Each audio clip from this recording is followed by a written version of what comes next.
Yurakda operatsiya qilib bo'lgandan keyin odam ya'ni chala yurak bo'lib qoladi, invalid bo'lib qoladi. Bemor juda tez tiklangan. Mana bir oydan keyin biz 3-4 kilometr yurishing kerak deb aytamiz. Assalomu alaykum. Bugun bir o'rtada xayollarim bor edi. Shu narsa bilan ilinmoqchi edim. Bir necha kun avval menga ilgari amaliyot qilganlar bemorlarimizdan bir o'g'il farzandi soобщение jo'natib yuboribdilar. Assalomu alaykum doktor, yaxshimisiz? Dadamni noyabr oyida yurak klapani almashtirish bo'yicha operatsiya qilgan edingiz. Hozirda ahvollari ancha yaxshi. Ertalablari 10-12 kilometr yurib keladilar. Ancha tetiklar. Savolim shundaki, shu aktivliklari dadam uchun nagruzka emasmi deb so'rab qolgan. Birozdan so'ng bemorni o'zi ham голосовой сообщение qilib jo'natib yuboribdilar. Assalomu alaykum. Islomjon, yaxshimisiz? Sog'liqlaringiz yaxshimi? Men noyabr oyida yuragimda mitral klapanni mexanik klapanga almashtirgan edingiz. Minivazif usulda qilingan edim operatsiya. Hozir ancha yaxshiman. Oldingi adishkalar, yurak o'ynashlari yo'q. Xudoga shukr, alhamdulillah. Men shu savolim bor edi. Ertalab intensivniy shag bilan, ya'ni tez-tez yurib, har xil mashqlarni bajarib 8-10 kilometr chamasi piyoda yuryapman. Shu yurishim yaxshimi? Nima deysiz? Men shunga bir maslahat berib yorsangiz. Iltimos, Islomjon. Bilaman, zanitli odamsiz. Vaqtingiz bo'lmagan bo'lishi mumkin, lekin iltimos mana shu savolimga bir javob berib yorsangiz, juda ham iltimos qilardim. Sog' bo'ling, rahmat. Ko'p holda odamlarda shunaqa tushuncha borki, yurakda operatsiya qilib bo'lgandan keyin odam ya'ni chala yurak bo'lib qoladi, invalid bo'lib qoladi, eskidek normal odamga o'xshab hayot kechira olmaydi deb shunaqa bir tushuncha borki, mana bu bemorimizda, patsientimizda klapanda muammolari bo'lgan. Biz ularga kichik kesish orqali sun'iy yurak klapan protezini mexanik protez qo'yganmiz. Shunga qaramay, o'zingiz ko'rib turganingizdek, bemor juda tez tiklangan. Mana hozir noyabrdan orada bir 7-8 oy vaqt o'tgan. Bemor juda aktiv, uncha sog' odam bajara olmaydigan nagruzkalarni ko'rib turibsiz. Bu yaxshigina nagruzka aslida bemalol bajaryapti va bir tarafdan endi u yoqqa yaqinlari ham ancha qo'rqib, sal bu ehtiyotkorlik bilan bu sizlar manaqa emasmi, xavfli emasmi deb bemor o'zi ham endi shunaqa tushuncha bor bo'lgani uchun bir so'rab nima qilyaptilar.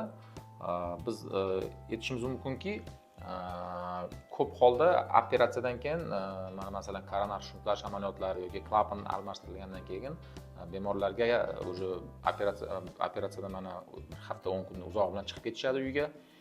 Bir oydan keyin biz 3-4 kilometr yurishing kerak deb aytamiz. 3-4 oyda bu 5-6 kilometrga chiqish kerak. Idealda bir kunda summada 10-12 kilometr yurish kerak deb aytamiz. Ya'ni 5-6 kilometr ertalab, 5-6 kilometr kechqurun yotishdan oldin bir aylanib kelsangiz bo'ladi deb aytamiz. Odamda sog'lom bo'lish uchun, normal hayot kechirish uchun bu nima deydi, fizическая aktivnost, ya'ni mana shunaqa sportga o'xshagan yengil formada bo'lishi kerak va bu eng yengil formasi bu bir yurish. Hatto bu odam mana shu yurib bir kunda bir 7-8 kilometr yuradigan bo'lsa, bu ancha fiziologik proseslarni yaxshilaydi, odam o'zini juda yaxshi his qiladi. Bunaqa nagruzkalarga bizda yurak operatsiyasidan keyin anaqa nima deydi, qarshi ko'rsatma yo'q. Biz naborot bemorlarga, odamlarga aytamizki, harakat qilishingiz kerak. Bu harakat qilish metabolizmni yaxshilaydi, ortiqcha vazn yig'ishni to'xtatadi. Ba'zi bemorlar oziydi. Ko'p holda mana yurakda yaxshi ishlamaganda, qiynalib yurganda bemorlar juda ozib ketgan holda kelishadi bizga. Operatsiyadan keyin yaxshi bo'lgan, yurak yaxshi ishlab ketgandan keyin bemor semirishni boshlaydi. Endi bu ortiqcha semirgan ham bizga aslida zarar. Shuning uchun mana shu ortiqcha vazn yurakka nagruzka. Shuning uchun biz mana shunaqa aktivliklarni bemorlarga ko'rsatma qilib, ya'ni bu rekomendatsiya qilib beramiz amaliyotdan keyin chiqqandan keyin va bizlarga kontrol osmotrlar kelishadi. 1 oy, 3 oy, 6 oyda operatsiyadan keyin har uchrashganda qancha yuryapsiz, qanaqa yana nimalar bilan shug'ullanyapsiz, problema bormi, shunaqa yurishda yo'qmi deb qayta-qayta tekshirib olamiz. Bemorlarimiz 90% dan ko'pi kamida bir 3-4 kilometr operatsiyadan keyin yurishadi. Bunda hech qanaqa zarar yo'q. Ko'rib turganingizdek, bemorimizdek bu juda ham faol ekanlar. 8-10-12 kilometrgacha yurayotganda juda yuqori tempda, ya'ni yetarki bu nagruzka nima deydi, yumshoq oshib kelishi kerak. Ya'ni birdaniga chiqib ertaga hayotida yurmagan odam birdaniga 5-6 kilometr yurishi, bu sog'lom odam ham ertasiga yiqilib qoladi. Bu yerda eng asosiy narsa bu fiziksik nagruzkalarda regularnost, ya'ni har doim kamida haftasiga 3-4 marta yurish bo'ladigan bo'lsa, bu har kuni bo'lishi kerak. Ikkinchisi bu постепенно, то есть sekin-sekin nagruzkani ko'paytirib borish. Etelik operatsiyadan chiqdi, uyga keldi bemor, birinchi kun chiqdi 500 metr yurdi, ertasiga 700 metr yurdi, 800 metr, 1 kilometr, har kun bo'yi sekin-sekin 100 metr, 200 metr qo'shib, ana shu 1-2 oyda bu 3-4 kilometrgacha yetib boradi. 5-6 oyda bu 7-8 kilometr rassiyaniga chiqib keladi.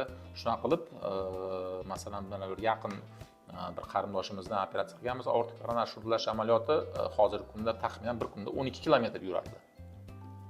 O'shandan beri 20 kilo ortiq vaznni yo'qotganlar, hozir juda bir optimal formalarda, operatsiya qilganimizdan ham bir 10 yildan oshib ketdi.